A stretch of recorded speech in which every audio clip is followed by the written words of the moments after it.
여기는 이제 시멘트 공장인데요. 제 투자로 처음으로 돈을 벌었던 이제 주식이 시멘트 주식이고 또 이 회사입니다. 그래서 초심을 또 찾고자 한번 왔습니다. 견학도 간만에 또 할 수 있게 해주셔가지고 시멘트가 어떻게 만들어지는지 좀 눈으로 보면 더 좋을 것 같고, 요새 또 이제 건설업계가 안 좋잖아요. 그래서 얼마나 안 좋은지 좀 확인 좀 해보고, 그리고 그때와 지금이 또 다르다라고 해서 얼마나 많이 변했나, 그리고 이제 과거와 다르게 이제 친환경이 중요해지는 시대라서 시멘트 업계는 어떻게 얼마나 또 많이 준비를 하고 있는지 제가 한번 눈으로 보도록 하겠습니다. 근데 또 이렇게 허락을 해주셔가지고 여러분들도 같이 화면을 볼 수 있게 제가 촬영을 해달라 했거든요. 여러분도 같이 보시면 좋을 것 같아요. 그러면 저는 만나러 가보도록 하겠습니다.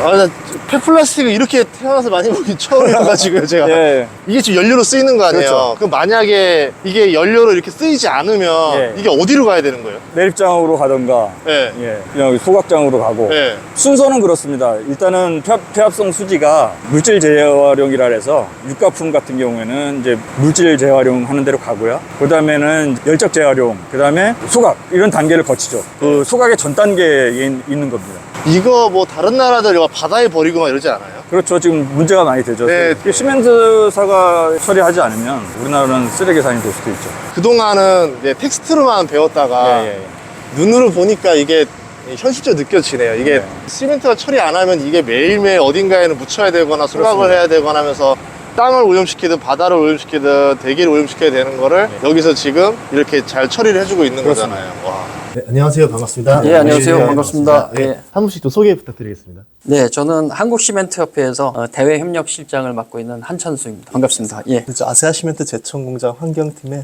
김만백 차장입니다. 여쭤보고 싶은 게 요새 그 시멘트 업계 업황은 좀 어떤지 좀 궁금하거든요. 지금 내수가 34년 만에 올해 가장 낮은 수준으로 지금 하락하고 있어가지고 90년대 수준으로 지금 회귀하고 있어가지고 상당히 지금 어려운 상황입니다. 그래서 건설 경기가 회복되지 않는 이상 저희 시멘트 업계가 더 발전을 하기 위해서는 정부의 정책적인 지원이라든가 관련된 규제 완화 이런 부분들이 많이 필요로 하는 상황입니다. 그런데도 불구하고 이제 업황이 안 좋은데도 불구하고 시멘트 업계가 지금 계속 투자를 하고 있던데 친환경에 계속 투자를 하는 이유가 뭔가요? 시멘트 산업을 계속 유지를 하기 위해서는 지금 얼마 전에 이제 2035 NDC 발표도 있었습니다만은 국가 전체적으로 전 세계적으로 온실가스 배출 저감이 가장 큰 현안인데 저희 시멘트 산업도 온실가스를 배출하는 업종에 해당되기 때문에 온실가스 배출뿐만 아니라 국민의 눈높이가 상당히 높아져 있고요. 그리고 국가 전체적으로도 전 세계적으로 가장 엄격한 수준의 환경 규제를 적용을 하고 있기 때문에 그 적용의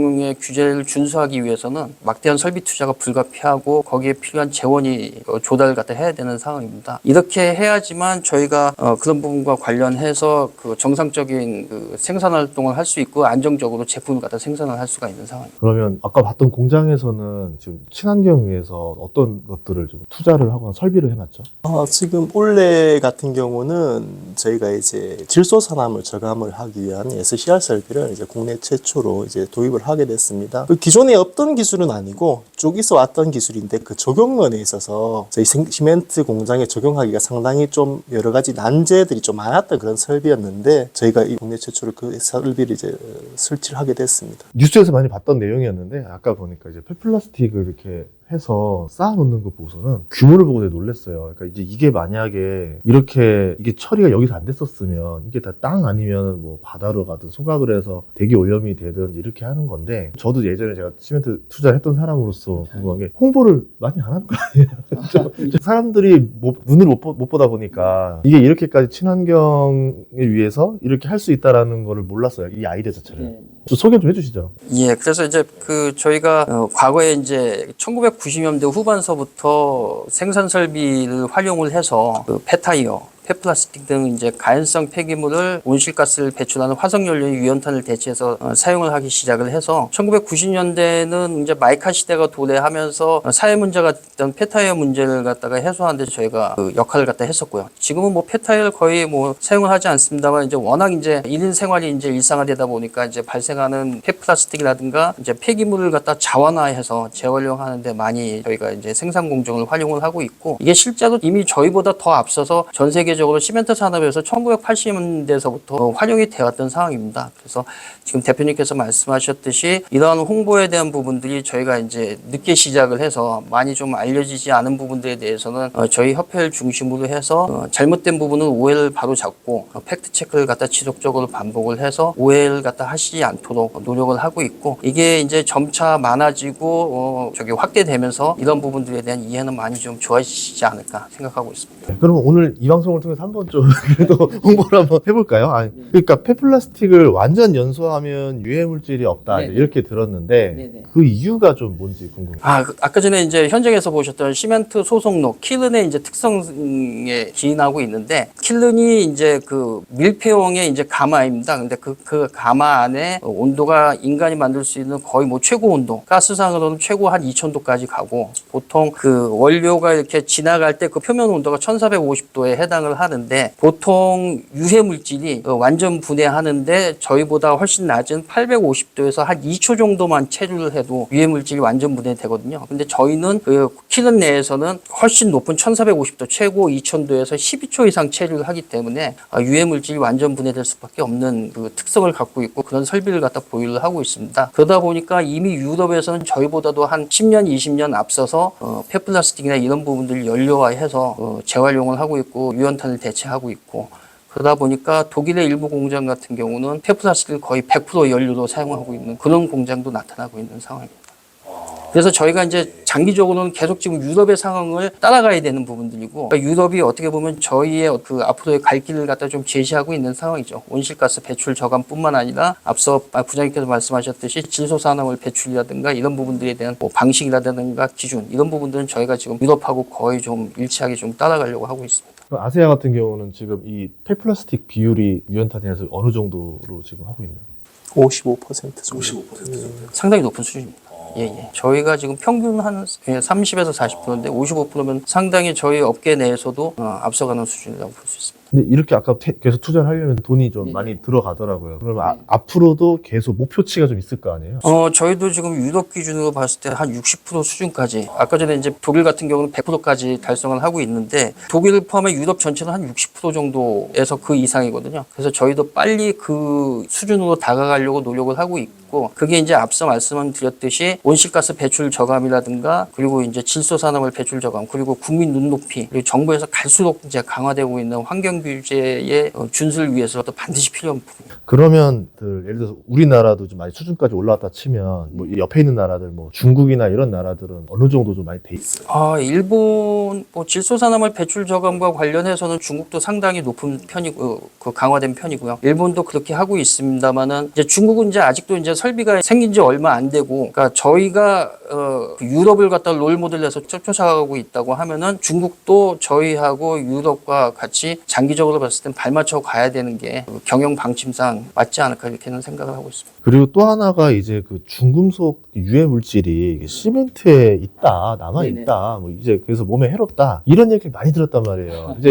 이거 좀 알려주세요. 그게 이제 2008년에 이미 이제 한번 논란이 됐었습니다. 최근에도 얘기가 되고 있는데 그게 이제 저희 협회뿐만 아니라 우리 시멘트 업계 입장에서는 되게 안타까운 부분들인데 이미 2008년에 환경부가 주관을 해서 민간 합동 협의회를 갖다 통해서 중금속에 대한 용출 실험 검사를 갖다 한번 했었습니다. 그래서 그때 시멘트를 갖다가 그 제품화해서 굳혀가지고 만든 공시체를 가지고 먹는 물과 접촉하는 콘크리트 중금속 기준의 실험을 갖다 했었었는데 먹는 물과 접촉하는 콘크리트 제품이라는 거 흔히 이제 대표님 보시면은 우리가 이제 물을 저장하는 물탱크나 아니면 상수도관 같은 이제 그 수도 이런 부분들을 사용 사용하는 그 제품과 동일한 공시체를 만들어서 먹는 물과 접촉을 했을 때 중금속이 기준치 이내를 갖다 이미 나왔거든요. 그래서 이제 논란이 해소된 상황입니다. 그런데 이제 이 부분을 갖다가 아직은 이제 믿질 못하겠다고 하는 일부에서 계속적으로 문제를 제기하고 있는데, 그게 이제 대표님께서 앞서 지적하셨듯이 저희가 홍보나 이런 부분들이 좀 부족한 부분들에 대해서는 저희가 이제 겸허하게 받아들이고 더 열심히 알려드리고, 이런 부분들에 대해서 문제가 없고 앞으로 엄청난 그 설비 투자와 친환경 부분의 강화, 그 경영 방침을 강화해서 이런 의구심을 해소하는 데 노력을 하려고 하고 있습니다.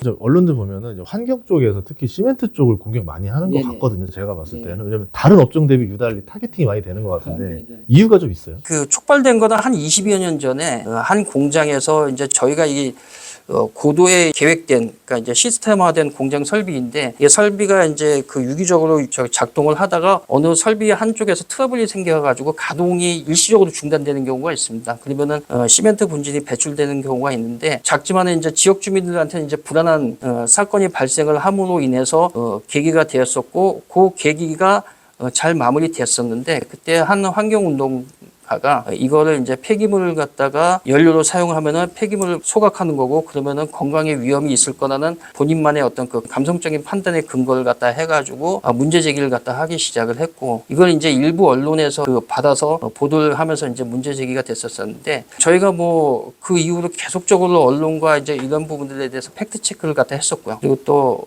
이 부분에 대해서 오해가 있는 부분은 바로잡는 노력을 갖다 통해서 이제는 많은 언론에서 저희 시멘트 업계가 자원순환 정책에도 큰 일원으로서 역할을 갖다 하고 있고, 그 폐기물 재활용이 장기적으로 봤을 때는 환경 문제 해결이라든가, 그리고 시멘트 산업에서 친환경 설비를 통해서 사회에 역할을 할 수 있는 부분들, 이런 부분들을 갖다가 바람직한 방향으로 지금 이해는 하고 있는데, 아직 일부 언론에서는 그렇게 오해를 하고 있으신데, 그 부분은 저희가 더 노력을 해야 될 부분이죠. 알겠습니다.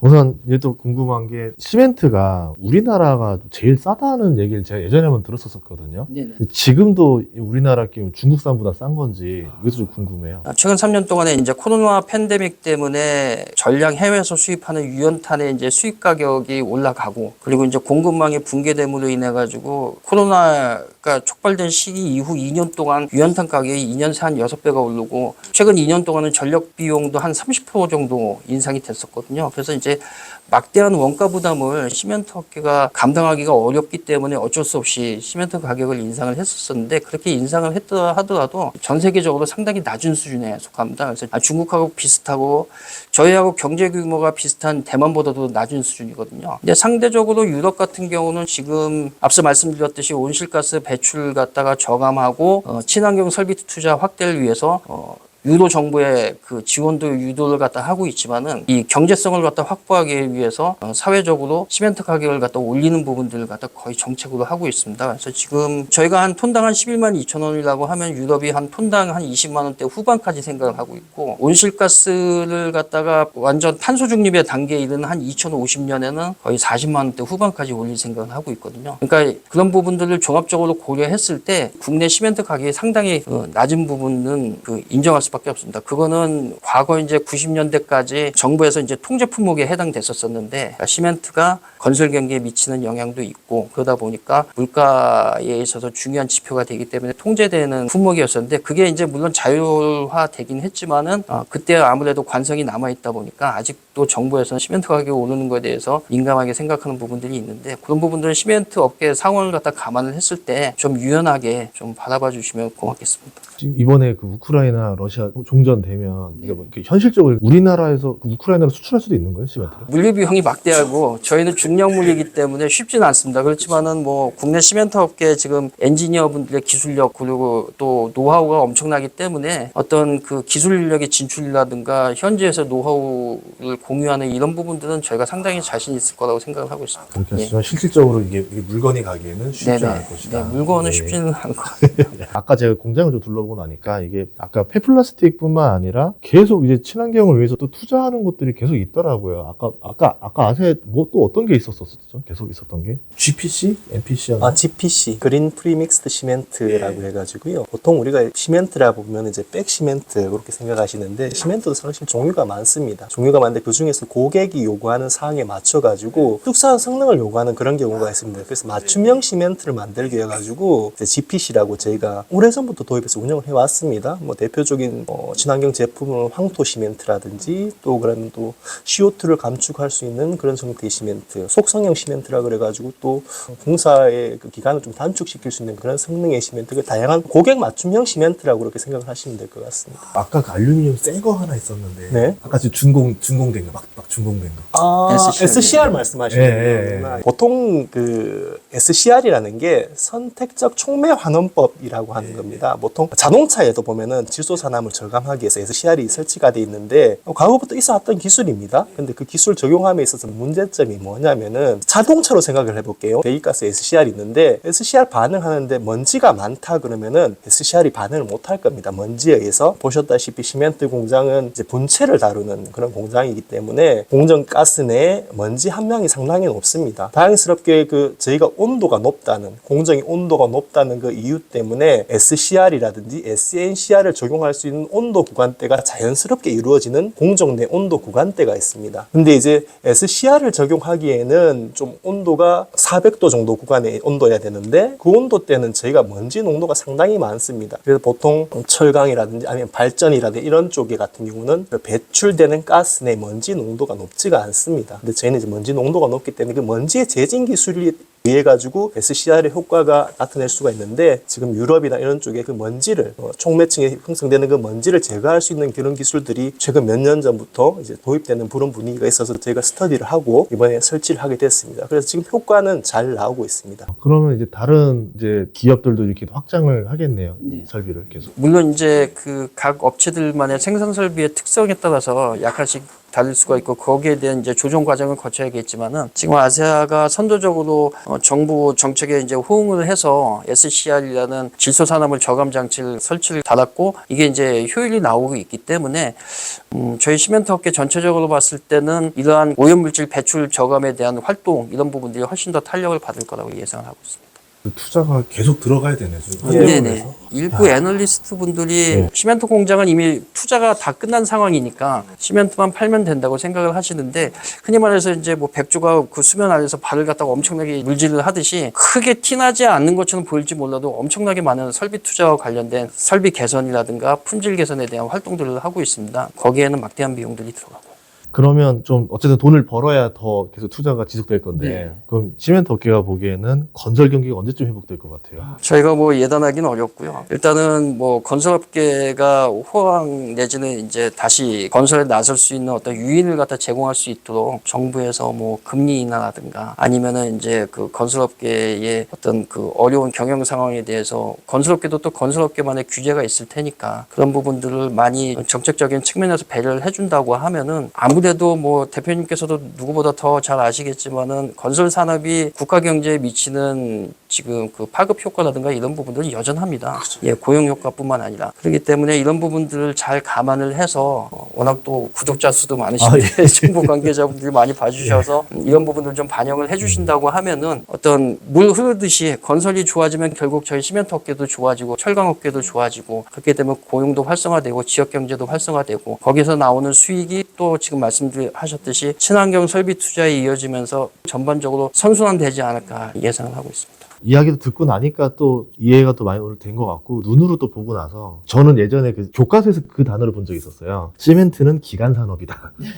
근데 그때만 해도 이게 그 텍스트를 볼 때 이게 무슨 말인가 했는데 오늘 눈으로 보고 나니까 이게 60년대 막 이때부터 시작을 한 거잖아요. 중요한 산업은 여전합니다. 이제 작년, 재작년에 언론 기자님들 이제 유럽의 공장을 갔을 때 유럽은 이제 EU라는 하나의 경제권 내로 포함이 되어 있잖아요. 그래서 이제 기자님들이 봤을 때는 여기에서 어떻게 보면 보면 비용 편익상에 있어서 경제성이 있는 국가에서 시멘트를 생산을 하고 경쟁력이 부족한 EU 내 다른 국가에서는 그 해당 국가에 시멘트를 수입하면 되지 않을까 이렇게 생각을 하고 물어봤는데 기간 산업이기 때문에 우리나라에서 시멘트가 나는데 이걸 왜 EU 권역 내인 다른 나라에서 굳이 수입을 해오냐. 그렇기 때문에 우리는 온실가스 배출이 되더라도 적정한 환경 규제를 통해서 우리가 자체적으로 생산을 우리 시멘트를 갖다 쓰고 부족한 국가에 대해서 우리는 수출을 하겠다 이렇게 생각을 해가지고 저희가 좀 놀란 경우가 있었거든요. 그러니까 유럽 연합 권역 내에 있는 거의 대부분의 국가들이 다 자체적으로 다 시멘트를 생산하고 있는 걸 봤을 때 이런 면에서도 기간 산업이라고 생각할 수 있겠구나. 저희들이 막 그때 생각을 했었습니다. 아니 이번에도 이제 우크라이나 재건 얘기 나오면서 네네. 시멘트 얘기가 꼭 나오더라고요. 네. 철강, 시멘트, 뭐 전선, 전력. 결국은 그 나라 재건하려면 반드시 들어가는 필수품인 거잖아요.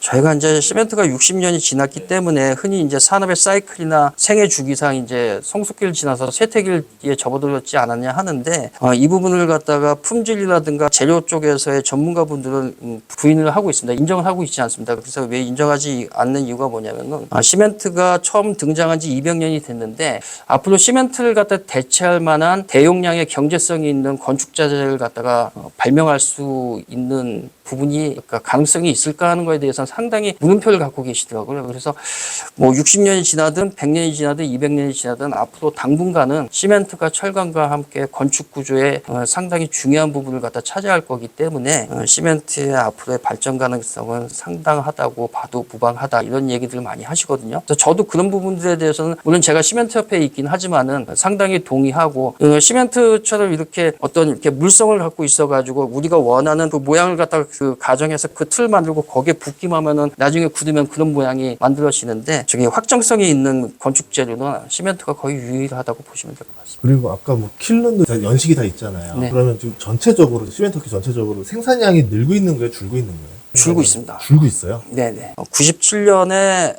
거의 6,200만 톤까지 해서 역사상 최대였다가 지금은 거의 뭐 절반 수준으로 줄어들고 있는 상황이고요. 예. 저희가 그 업계 전체로 봤을 때 킬런 제일 마지막에 나온 게 오래됐죠. 마지막 킬런도. 그렇죠. 한 90년대 한 초반 지금 영월공장이 지금 마지막 공장입니다.